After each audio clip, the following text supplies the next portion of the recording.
Paz do Senhor, irmãs. Para quem não me conhece, eu me chamo Geisa, mas a maioria dos irmãos aqui me chamam de Geisa, eu respondo do mesmo jeito, tá?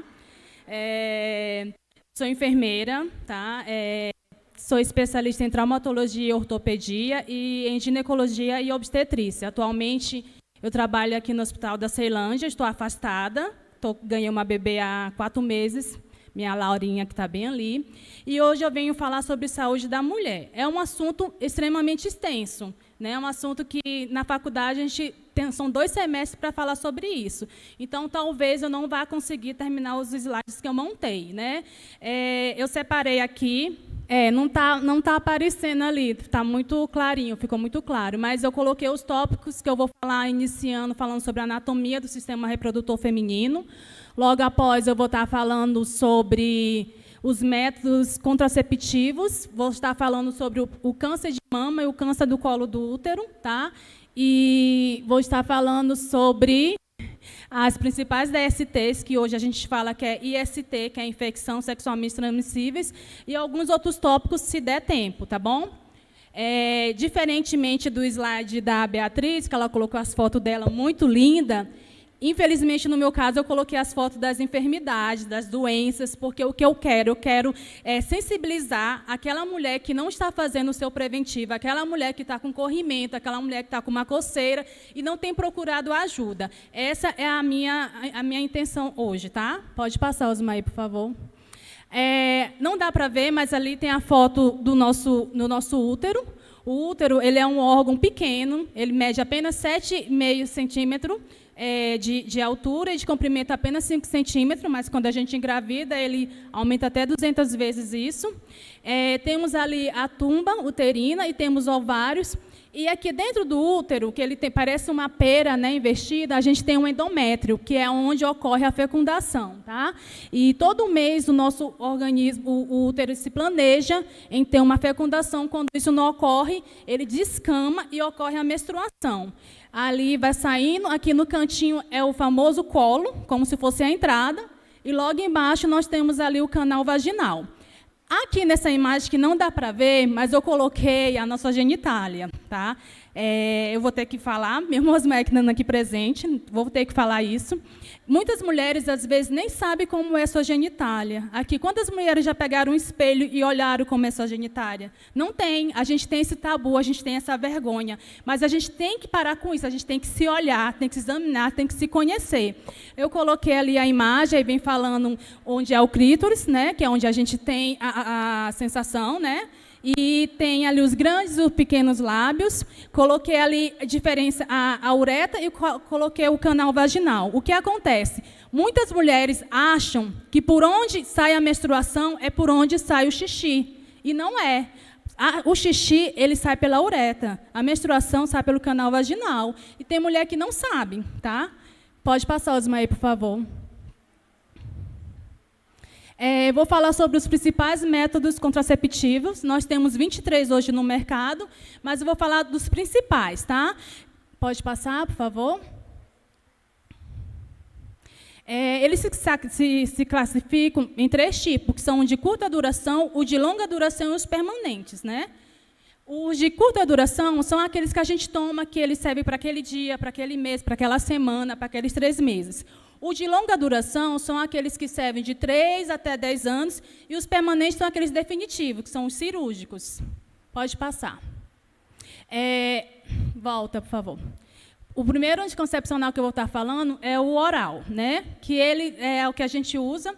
Tem aqueles que vêm com a cartela com 21 comprimidos, que a gente toma no primeiro dia da menstruação, toma durante 3 semanas, fica 7 dias sem tomar.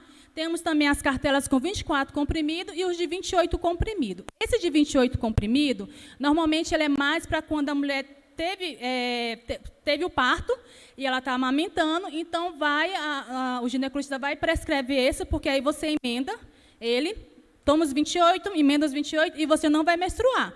Porque se a gente parar para pensar, imagina o tanto de sangue que a gente perdeu, porque a gente gerou uma vida, então o bebê já tirou muitos nutrientes da gente, no parto a gente perdeu muito, então é uma forma até de evitar que você tenha uma anemia. Temos também o de 24 comprimidos. Esse eu não conheço, nunca vi. Eu pesquisei, só tem um tipo, que é um tal de Luna. Eu acho que não é de usual, ou então não é muito barato, porque eu não conheço esse tipo de antibiótico. Pode passar, por favor. E a gente também tem o antibiótico, ou anticoncepcional injetável. Ele é bom, ele é ótimo, porque o que acontece? Você, no comprimido, você tem que tomar todos os dias. Se você esquece, se você toma de manhã, vai tomar de noite, você já está diminuindo a eficácia. Se você vai e vomita, tem uma diarreia, você está diminuindo a eficácia, e já com ele não. Ele é aplicado, né, no bumbum, na nádega, e ele vai liberando aos poucos. Tem aqueles que é mensal e tem um trimestral. Eles são bons, no entanto, eles impedem apenas a gravidez, eles não impedem uma DST. Pode passar, Osmaí. Tem também esse anticoncepcional hormonal, que é um adesivo. Eu pesquisei sobre ele. Ele é R$100, é muito caro. Ele vem 3 adesivos, você coloca e tem que trocar a cada 7 dias e fica 7 dias sem usar ele. Então, como ele é um valor muito caro, por isso que normalmente as pessoas não usam. Pode reparar que eu mesmo não conheço ninguém que use ele. Pode passar, Osmaí. E agora a gente vai falar sobre o dispositivo intrauterino, o DIU. Tem o que é hormonal e tem o que não é hormonal. O que não é hormonal é aquele DIU de cobre e prata, né? Que ele é inserido ali no útero, o colo do útero ele é dilatado, ele é inserido. Hoje, aqui na Secretaria de Saúde, os enfermeiros obstetras, eles passam por treinamento para a gente estar inserindo nas pacientes após o parto, até 4 horas após o parto, a gente pode estar colocando o DIU, né? E nos casos das pacientes que querem fazer de uma forma eletiva, sempre está se pedindo uma ecografia para ver se não tem nenhum tipo de infecção, porque o que acontece? Às vezes a mulher tem alguma infecção e coloca o DIU. Aí vai ficar pior. Já conheci pessoas que tiveram que tirar, entrar num antibiótico injetável, ficar internado. Por isso que, quando é feito na parturiente, é porque se deduz que ela fez um pré-natal e está se visualizando ali o útero, está vendo se tem alguma secreção, alguma ferida, alguma coisa assim. Então, é mais fácil de ser feito, né? E tem o DIU de hormônio, né, que é o Mirena, caríssimo, R$600, R$700 só um dispositivo. Na secretaria, o que temos é apenas o de cobre com prata. A gente não tem esse de hormônio porque ele é muito caro. O DIU de cobre, a duração dele é de 5 até 10 anos. E o hormonal não é, só é apenas 5 anos. Tá? Esse é um método de longa duração que a gente fala. Próximo, Osmaí, por favor. Temos o preservativo de látex, que todo mundo conhece. É a camisinha feminina e a masculina. Eu trouxe aqui umas. A masculina, a feminina, ela é um pouquinho complicada, né, de colocar, mas ela protege contra a gravidez e contra as DSTs. E temos a masculina, tá?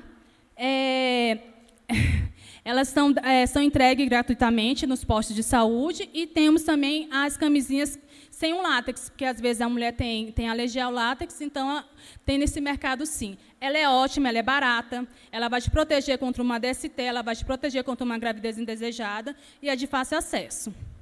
Pode passar, Osmaí. Agora a gente vai para o método definitivo, né, que é a laqueadura e a vasectomia. A vasectomia ela é uma cirurgia feita de forma ambulatorial.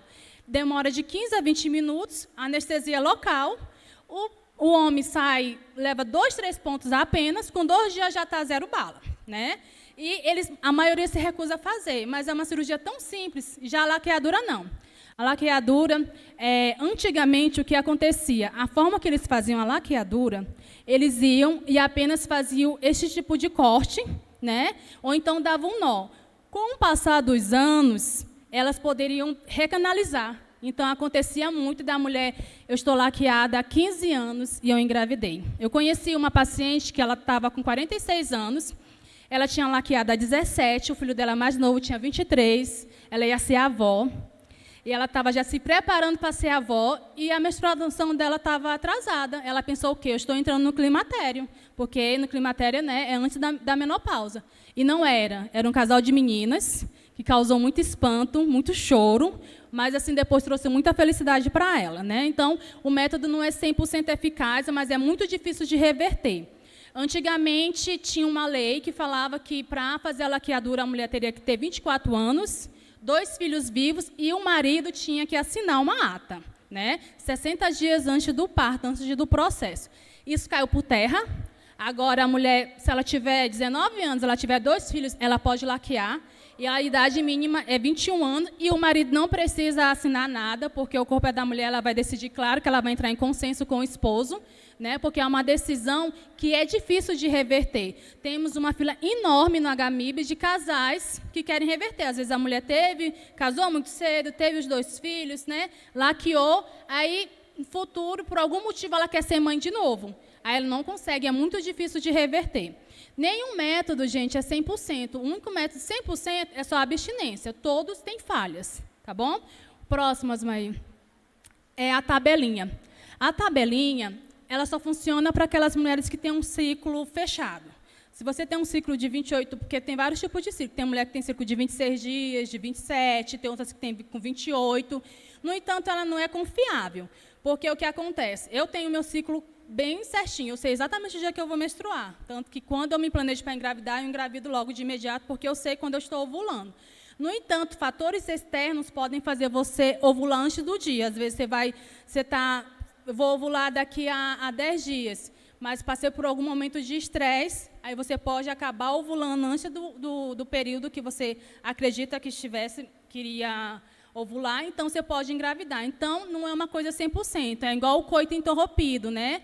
Às vezes a mulher fala assim, não, eu fiz o coito interrompido, o marido fez o coito interrompido. No entanto, ali, eu vou ter que falar, tá, gente? Tem que falar dessa forma.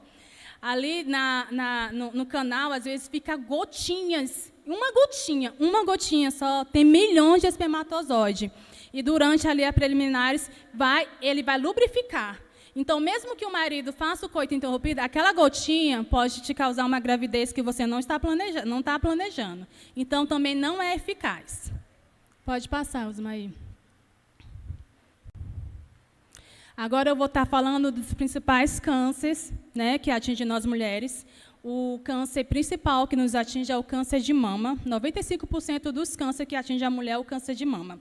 Tá? O que é o câncer? Nada mais é do que as células que elas crescem de uma forma errônea e elas vão destruindo as células saudáveis. Então, vai se tornando uma tumoração. Pode passar, por favor. Os fatores de risco de câncer. O primeiro fator é ser mulher. Aí você vai falar assim, mas câncer de mama é só dar na mulher. Não, câncer de mama dá em homem também, mas a prevalência é em nós mulheres. Ter mais de 50 anos, isso é um fator de risco. Não ter tido filho ou ter filho depois dos 30 anos é um fator de risco. Obesidade, principalmente na região abdominal, é um fator de risco de câncer de mama. Somente isso. Os sinais e sintomas. Os sinais e sintomas é quando assim, você vai lá, você está vendo a sua mama, você tem o mamilo protuso, de repente ele fica retraído. Isso já é um sinal. Tumor, você aperta, você sente aquele nódulo endurecido. Às vezes pode doer, às vezes não pode doer. Isso já é um sinal também. A pele, ela fica enrugada, como se fosse uma casca de laranja, fica assim retraída. É um sinal também, tá?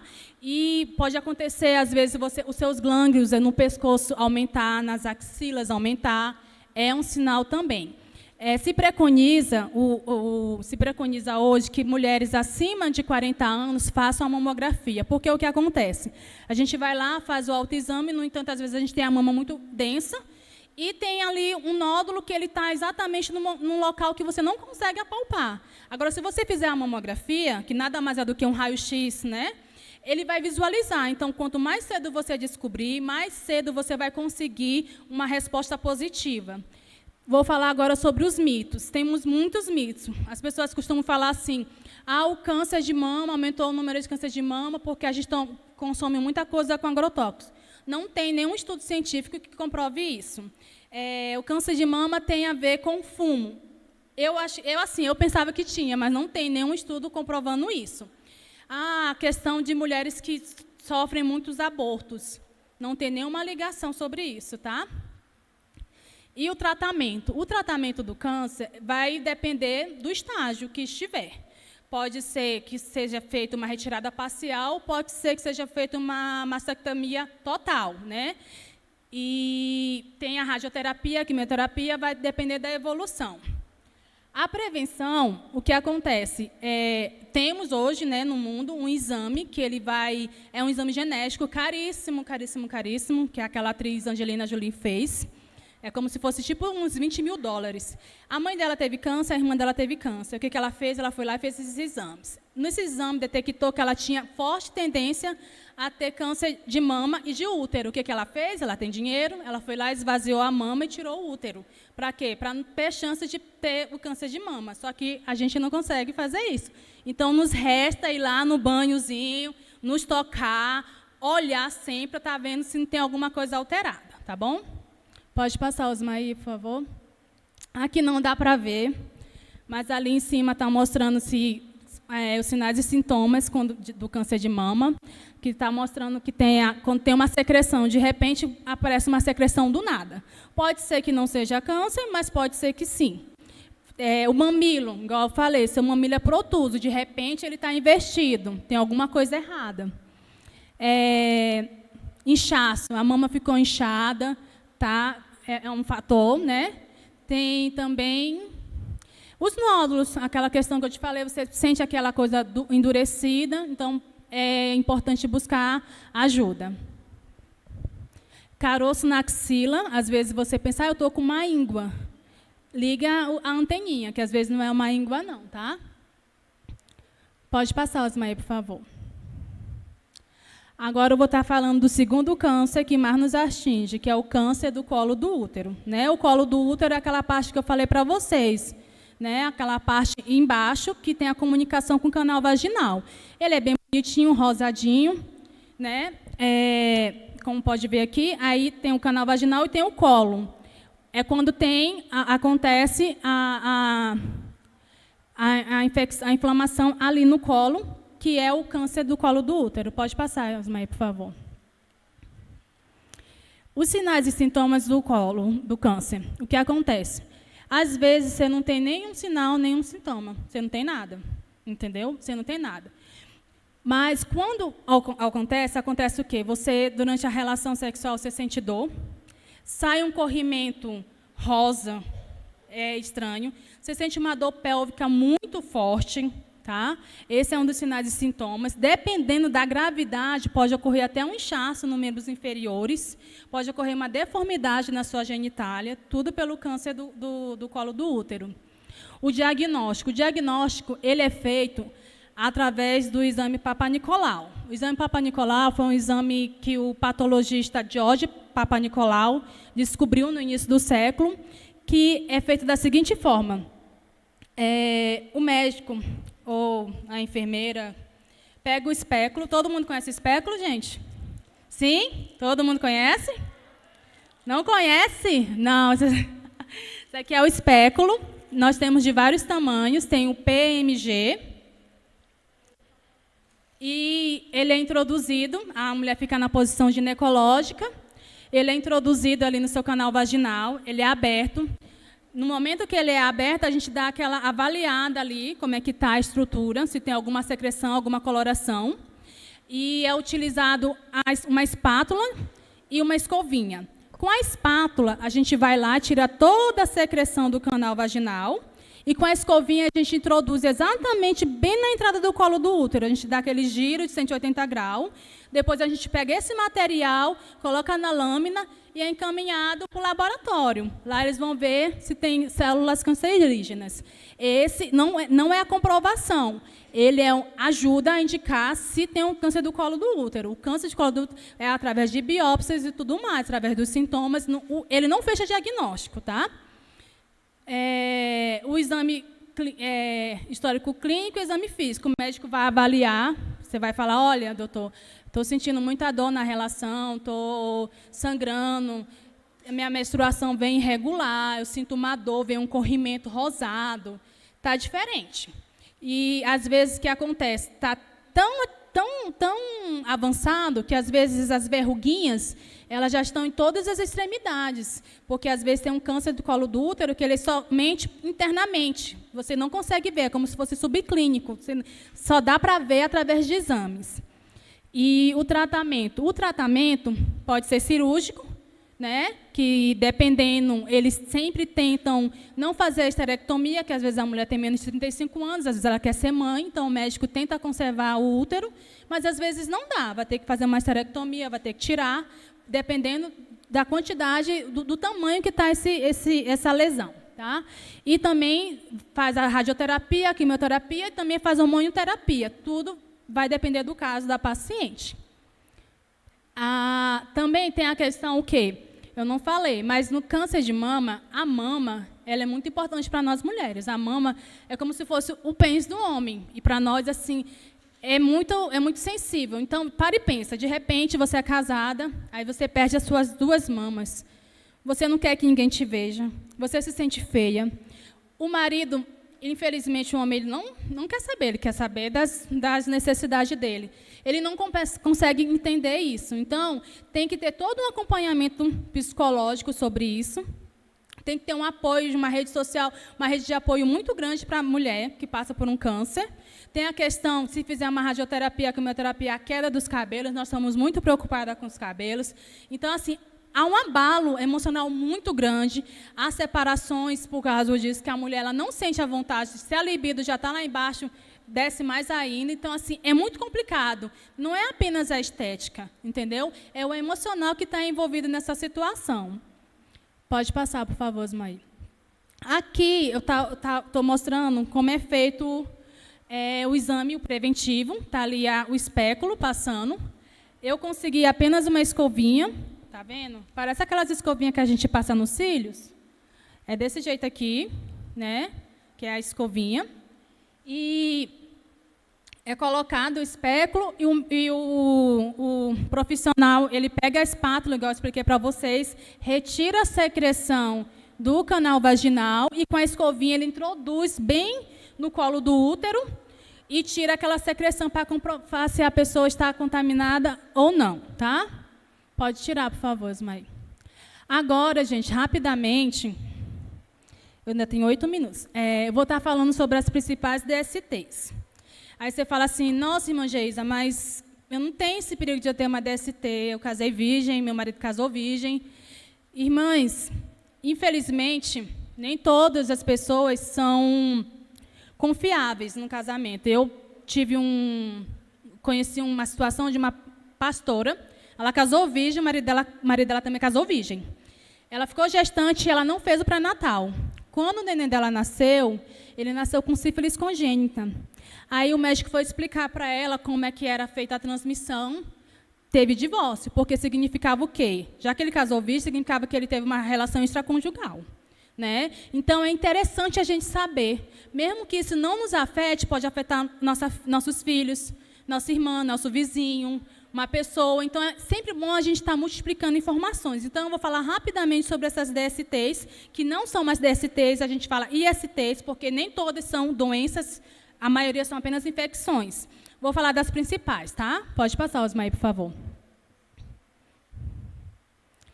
Aqui, a primeira ali é a gonorreia, né?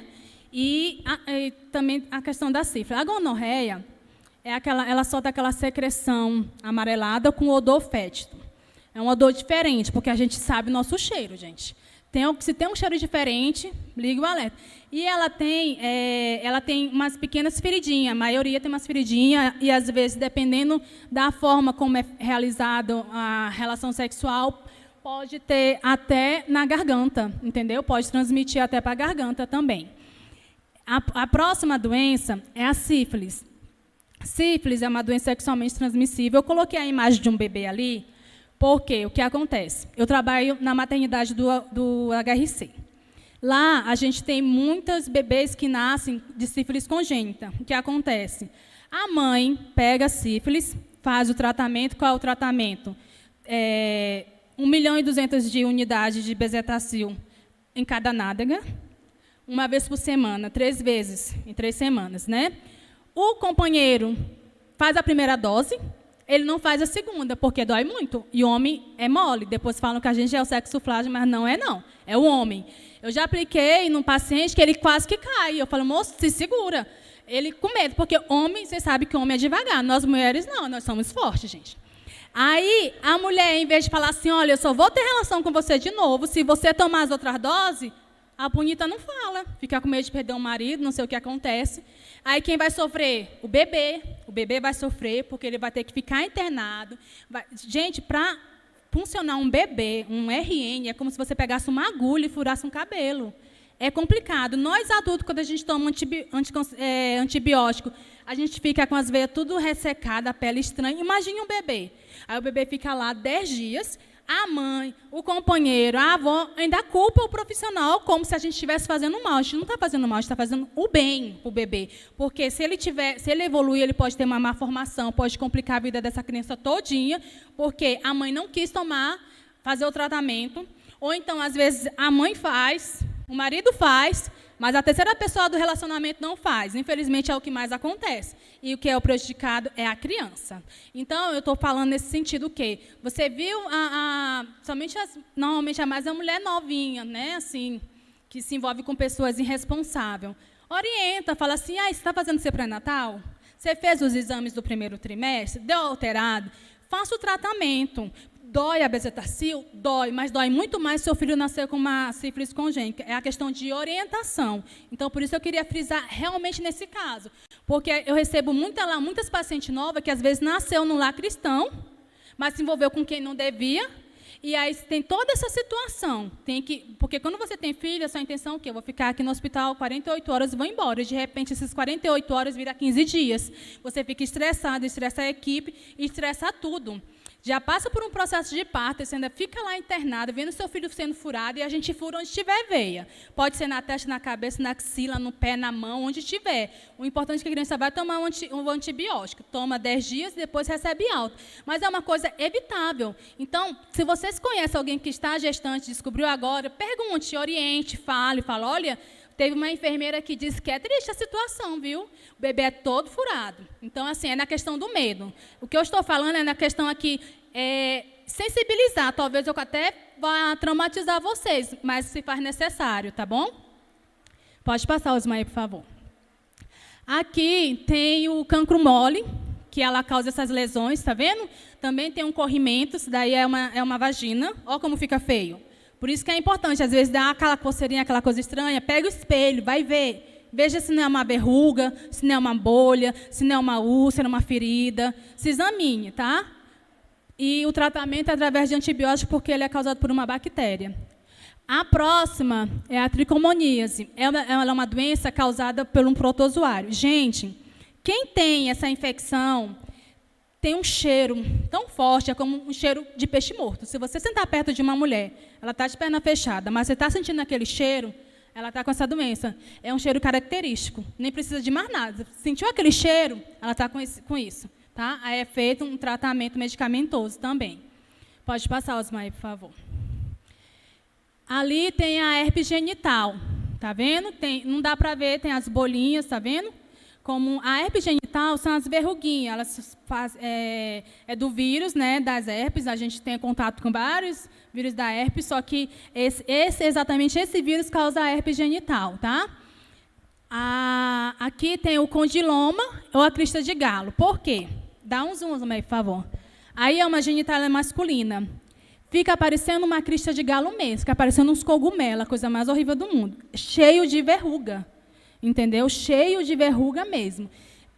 O tratamento é doído, é feito com laser, crioterapia, corta, põe um ácido. É terrível, mas se faz necessário, tá? Próximos aí, por favor. Aqui eu coloquei a candidíase. A candidíase não é uma DST, ela é uma infecção sexualmente transmissível, mas não tem só essa forma de transmitir, né? O que acontece? Somente na gestação. Eu, por exemplo, na minha gestação, eu tive candidíase porque abaixa a imunidade e nós mulheres produzimos mais secreção na gestação. Então, é uma coceira terrível, terrível, terrível. É como se fosse o sapinho da boca do bebê na sua genitália. E é muito secretivo, mas não tem mau cheiro. É como se fosse uma coalhada, entendeu? Próximo, Osmaí, por favor. A clamídia. A clamídia é uma doença causada por bactéria também. É uma DST que tem maior incidência, atinge o maior número de pessoas, o tratamento também é através de antibiótico. Pode passar, Osmaí, por favor. já deu os meus 30 minutos. Eu vou ter que encerrar, porque dei muito assunto, eu coloquei muito assunto, eu ia falar sobre endometriose, infecção urinária, osteoporose, né, o HPV, mas eu acho que é só nos 30 minutos mesmo, porque senão vai acabar atrasando tudo, tá bom, gente? Dúvidas, pode me procurar, tá bom?